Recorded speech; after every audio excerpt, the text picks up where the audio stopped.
Welcome to this week's edition of Lung and Respiratory Health Updates, covering the latest breakthroughs.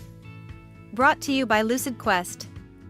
Beam Therapeutics has reported promising early results from its Phase 1/2 clinical trial evaluating Beam 302, a gene-editing therapy for alpha-1 antitrypsin deficiency, or AATD.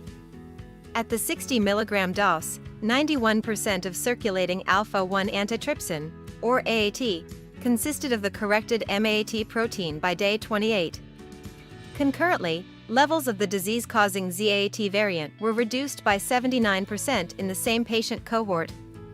Beam 302 specifically targets the PiZ mutation, with the goal of providing a one-time, potentially curative treatment for AATD.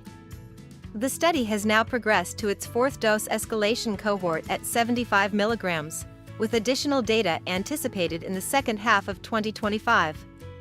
In cystic fibrosis, the European Commission has approved a label expansion for Kaftrio. The therapy can now be used in patients aged 2 years and older who have at least one non-class 1 CFTR mutation. This regulatory decision is expected to make approximately 4,000 additional patients eligible across the European Union. Kaftrio will become accessible through existing reimbursement pathways in several EU member states in the coming months, broadening its reach to younger patients with unmet needs. In chronic obstructive pulmonary disease, Dupixent has been approved in South Korea, marking the first time a biologic has been authorized for this condition in the country.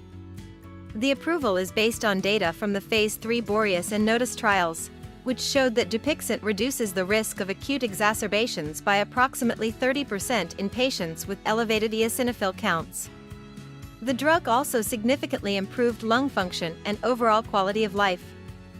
Dupixent works by inhibiting the IL-4 and IL-13 pathways, which are central to type 2 inflammation, offering a novel mechanism of action for this traditionally difficult-to-treat population.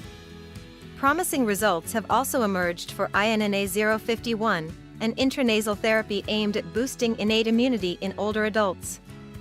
In a recent study involving individuals aged 66 to 80, INNA-051 activated immune pathways within just 8 hours of administration. Preclinical models have shown that the treatment reduces influenza virus dissemination to the lungs in aged mice.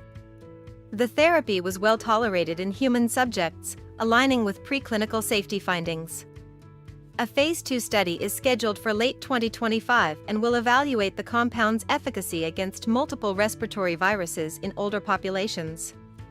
Stay ahead in lung and respiratory health research. Like, share, and subscribe for weekly updates. Visit www.lqventures.com or email us at info@lqventures.com.